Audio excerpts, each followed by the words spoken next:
নমস্কার, আমি জ্যোতিষতন্ত্র পি কুমার বলছি মন্ত্রের যন্ত্র থেকে।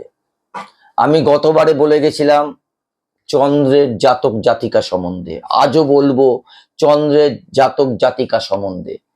একটা ভিডিওতে কিন্তু আমার এতগুলো কথা বলা সম্ভব না দেখে কিন্তু আমি পার্ট বাই পার্ট আপনাদের জানাবার চেষ্টা করছি। তার কারণ একটা ভিডিও যদি চন্দ্র সম্বন্ধে বলতে যাই তাহলে সেই ক্ষেত্রে কয়েক রাত চলে যাবে, তাই সেক্ষেত্রে আপনাদেরও সময় নেই। আমি যদি এই প্রোগ্রামটা যদি আমি 10 মিনিট করি তাই দেখার আপনাদের সময় নেই, সেই ক্ষেত্রে এটা 2-4 মিনিটের মধ্যে আমি কিন্তু শেষ করবার চেষ্টা করি, যে আপনারা ট্রামে বাসে ট্রেনে যে কোনো স্থানে আপনারা থাকুন না কেন এইটা যেন আপনি দেখতে পান এবং উপকৃত হন। তাহলে আপনাদের কি করতে হবে, যদি আপনারা চন্দ্রের জাতক জাতিকা হয়ে থাকেন, সেই ক্ষেত্রে যদি চন্দ্র আপনাদের উঁচু স্থানে থাকে, সেই ক্ষেত্রে কিন্তু আপনারা চন্দ্রের কোনো দ্রব্য আপনারা কিন্তু দান করবেন না, তাতে আপনাদের ভালো হবে না। যদি আপনার ছকে যদি চন্দ্র নিচস্থ থাকে, সেই ক্ষেত্রে চন্দ্রের কোনো জিনিসপত্র আপনি যদি দান করেন, সেই ক্ষেত্রে কিন্তু আপনি ভালো উপকৃত হবেন।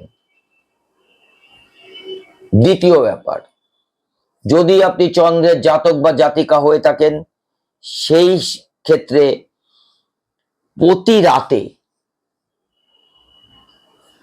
একটু দুধ আপনার মাথার ওপরে রেখে দিন। যদি আপনি চন্দ্রের জাতক জাতিকা হন, আপনার যদি অর্থনৈতিক মেরুদণ্ড ভাঙা থাকে, আপনি যদি আপনার সামর্থ্য অনুযায়ী রোজগার করতে না পারেন, আপনার শিক্ষা যোগ্যতা যদি অনেক ঊর্ধ্বে থাকে, তবুও আপনি রোজগার করতে পারছেন না, সেই ক্ষেত্রে আমার কাজগুলো করুন, আপনার অর্থনৈতিক স্বাবলম্বী আসবে। ঠিক সেই ক্ষেত্রে যদি কিছু দুধ একটা পাত্রে যদি মাথার উপর রেখে দেন, এবং সকালবেলা যজ্ঞ ডুমুর বলে একটা গাছ আছে, সেই গাছের গোড়ায় যদি আপনি প্রতিদিন ফেলে দেন, সকালবেলা ঘুম থেকে উঠে আপনি ভীষণভাবে উপকৃত হবেন। আমি যেইভাবে আপনাদের বলে গেলাম, আপনি যেইভাবে শুনলেন, এই দুটো জিনিস কিন্তু এক নয়। আমি বললাম আত্মবিশ্বাস থেকে, হয়তো আপনি শুনছেন ক্যাজুয়ালি।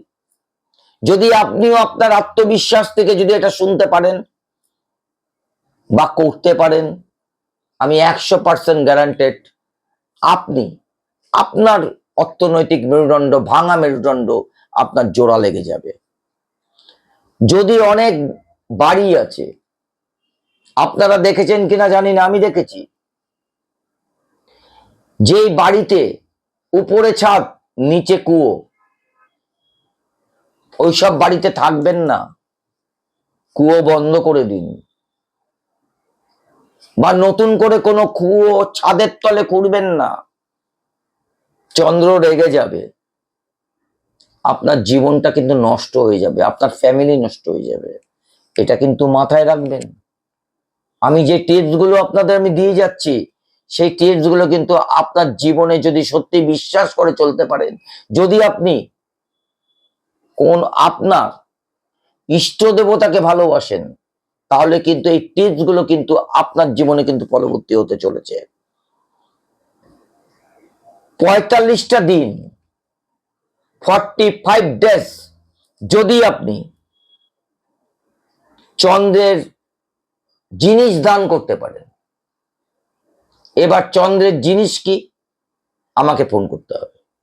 তাই এই চন্দ্রের জিনিসগুলো যদি এই 45 দিন আপনি যদি দান করতে পারেন, তাদেরই দান করবেন যারা আপনাকে রিটার্ন করতে পারবে না, রিটার্ন করার সামর্থ্য রাখে না, ঠিক তাদেরই আপনি দান করবেন। তাহলে কিন্তু আপনি ভীষণভাবে উপকৃত হবেন এই চন্দ্রের দ্বারা, এবং আপনার অর্থনৈতিক কাঠামো কিন্তু দিনের পর দিন বাড়বে।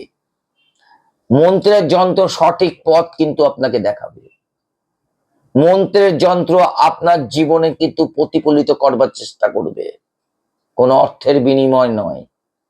সে চাইবে আপনি উপকৃত হন। আর আপনার যদি চন্দ্রের ঘরে ছকে যদি দেখেন চন্দ্রের ঘরে কেতু আছে, ঠিক সেই ক্ষেত্রে এটা কিন্তু খুব বিশাল ব্যাপার। আমি আবার বলছি, আপনি যদি চন্দ্রের জাতক বা জাতিকা হয়ে থাকেন, যদি চন্দ্রের ঘরে যদি দেখেন কেতু, সেই ক্ষেত্রে আপনি শ্রী গণেশের পুজো করুন, আপনি ভীষণ উপকার পাবেন।